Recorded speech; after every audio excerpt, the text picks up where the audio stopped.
What's up, guys? Welcome back to the Sports Degenerate Podcast. We are already 2 weeks into the NFL season. It's flying by like it always does, but we got another waiver wire show. So I think there are a lot of guys to talk about and bring up. So this week I'm going to make a separate episode for each position. Quarterback, running back, wide receiver, and tight end will all have a separate episode. So whether you're watching it on YouTube or listening to it on the podcast, on the feed, there's going to be a separate one for each position. So that's how we're going to do it this week. Let's hop into it.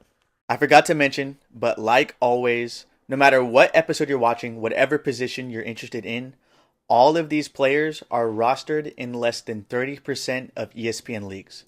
So I'm using the ESPN site, but whatever site you use, these players should be widely available and able for you to pick up this week. Let's hop into it.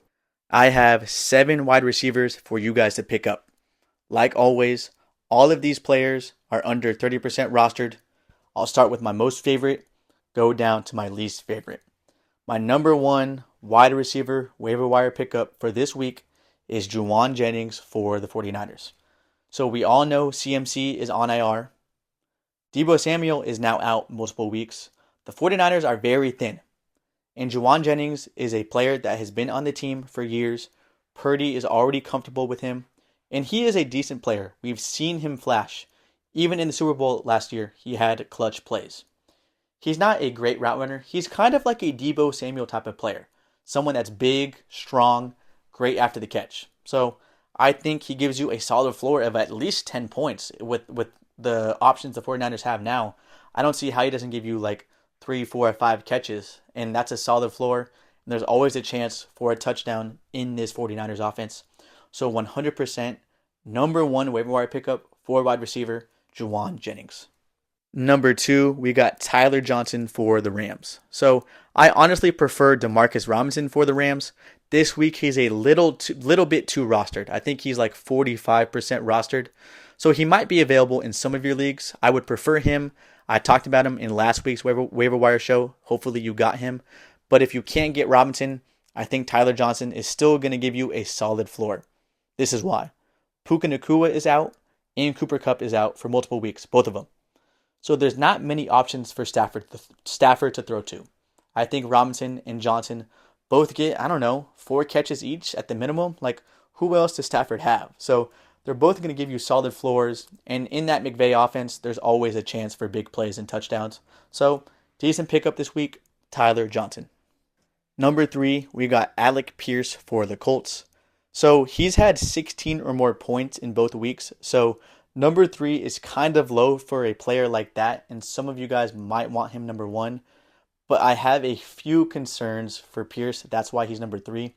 1, he has Anthony Richardson as his quarterback. I just don't trust Richardson on a weekly basis to make accurate throws. We've seen him struggle. 2, Josh Downs, a receiver for the Colts, has been hurt these last couple weeks. And he is on his way back. So I think there's going to be more competition for targets. And 3, for this week alone, the Colts play the Bears, and the Bears defense is pretty freaking good. They shut down the Texans last week.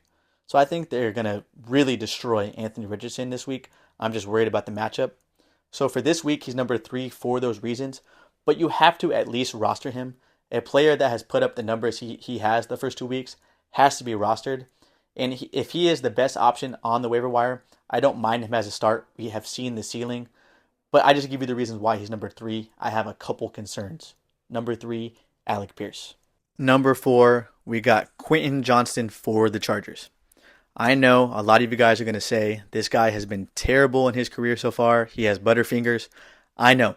I'm a Chargers fan. I've seen it firsthand. But the first 2 games of this season, he's looked pretty good. You have to give him his props. He's led the Chargers in targets. Last week against the Panthers, he caught all of his targets, had 2 touchdowns. I like him more as a stash. The only reason why I don't like him this week, the Chargers play the Steelers, and I'm just worried about the whole Chargers offense against that Steelers defense. So I don't love him this week.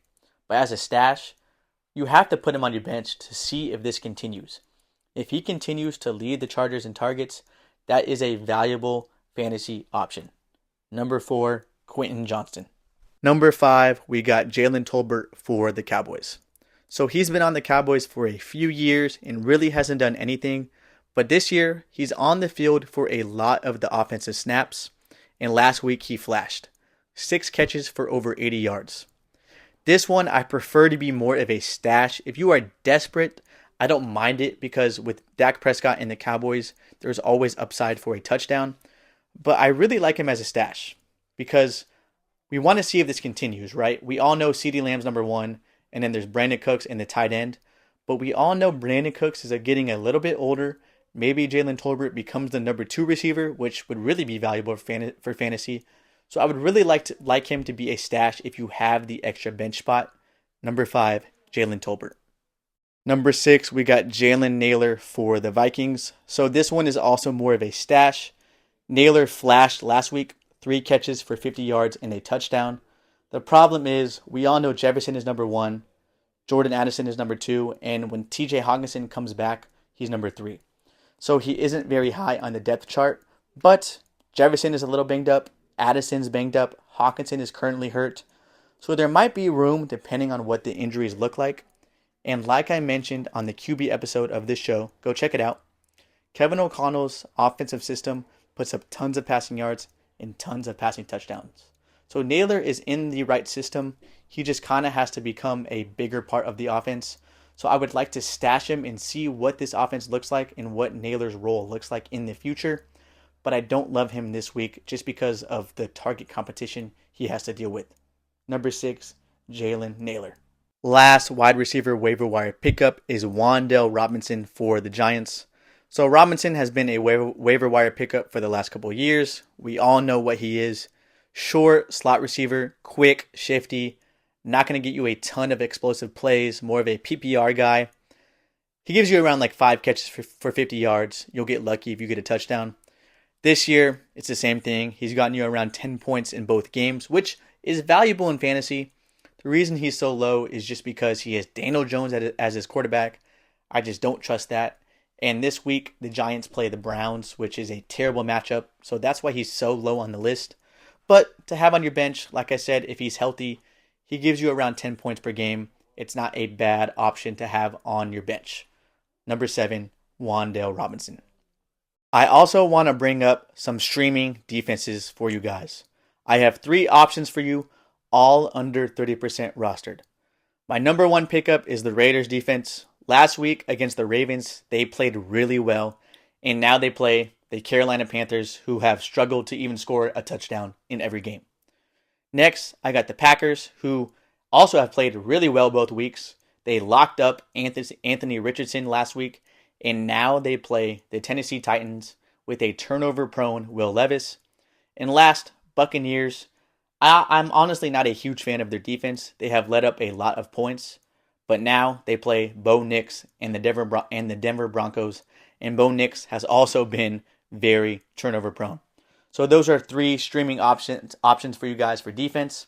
Like I said, I am going to have a separate episode for every position. If you're interested in all positions, check out every single episode. If you're interested in just one position, I have it separated out for you guys. Thanks for watching. I love all of you.